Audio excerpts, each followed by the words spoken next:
ಮೊದಲು ಅವಳು ಎಲ್ಲಿ ಹೋದ್ಲು ಅಂತ ಹೇಳಿ. ಅಲ್ಲ, ನೀವೆಲ್ಲ ಇದ್ದು ಅವಳು ಹೇಗೆ ಹೋಗೋದಕ್ಕೆ ಬಿಟ್ರಿ?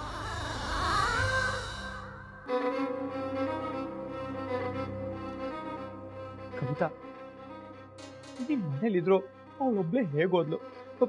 ಅವಳು ಹೀಗೋದ್ಲು? ನಮ್ಗೇನು ಹೇಳ್ದೆ ಹೋಗಿದ್ದಾಳೆ ಅಣ್ಣ.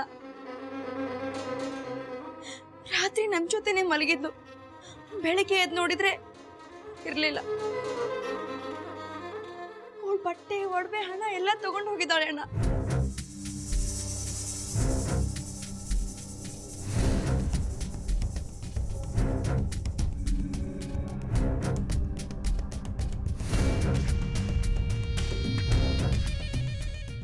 ಯಾಕೆ ಹೀಗೆ ಮಾಡಿದ್ಲು ಅಂತಾನೆ ಅರ್ಥ ಆಗ್ತಾ ಇಲ್ಲ.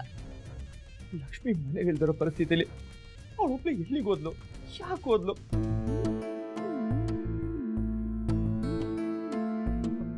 ಅವಳು ಒಂದ್ ಕಡೆ ಹೋಗಿದ್ದಾಳೆ, ಇವಳು ಯಾವ ದಿಕ್ಕಿಗೆ ಹೋಗಿದ್ದಾಳೆ ನನಗೆ ಗೊತ್ತಿಲ್ಲ. ಇವಳೊಬ್ಳೆ ಯಾಕೆ ಹೋದ್ಲು? ಎಲ್ಲಿಗೋದ್ಲು? ನಾನು ಹೇಳ್ತೀನಿ. ಹೇಳು ಬೇಬಿ. ಅಕ್ಕ ಒಬ್ಳೆ ಹೋಗಿಲ್ಲ, ಮತ್ತೆ ಅಮ್ಮನ್ ಕರ್ಕೊಂಬರಕ್ಕೆ ಜಗನ್ ಜೊತೆ ಹೋಗಿದ್ದಾಳೆ.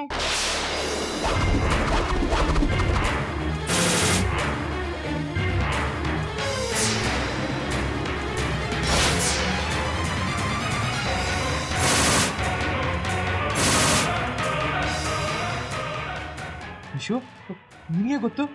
ಅಕ್ಕ ಲಗೇಜ್ ತಗೊಂಡು ಹೋಗ್ತಿದ್ಲು. ಅವಾಗ ಏನಕ್ಕೆ ಅಂತ ಕೇಳಿದ್ರೆ ಅಮ್ಮನ್ ಕರ್ಕೊಂಬರಕ್ಕೆ ಅಂತ ಹೇಳಿದ್ಲು. ನೋಡ್ತೀಯಾ, ನಾವ್ ಹಿಂದೆ ಇರೋ ಸಂದರ್ಭ ನೋಡ್ಕೊಂಡು ಅದಿತಿ ಎಂತ ಕೆಲಸ ಮಾಡಿದ್ದಾಳೆ. ಸಹವಾಸ ಮಾಡ್ಬೇಡ ಮಾಡ್ಬೇಡ ಅಂದ್ರು ನಮ್ ಮಾತ್ ಕೇಳಲಿಲ್ಲ. ಅಂದ್ರೆ ಈ ಮನೆಗಿಂತ ನಮ್ಗಿಂತ ಅವನೇ ಮುಖ್ಯ ಅವಳಿಗೆ. ಇಲ್ಲ, ಅಕ್ಕ ಅಮ್ಮನ್ ಕರ್ಕೊಂಬರಕ್ ಹೋಗಿದ್ದಾರೆ.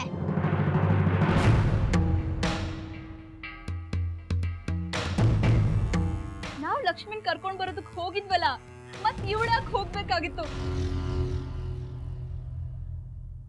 ಇವಳು ಲಕ್ಷ್ಮಿನ್ ಕರ್ಕೊಂಡ್ ಬರೋದಕ್ ಹೋಗಿಲ್ಲ.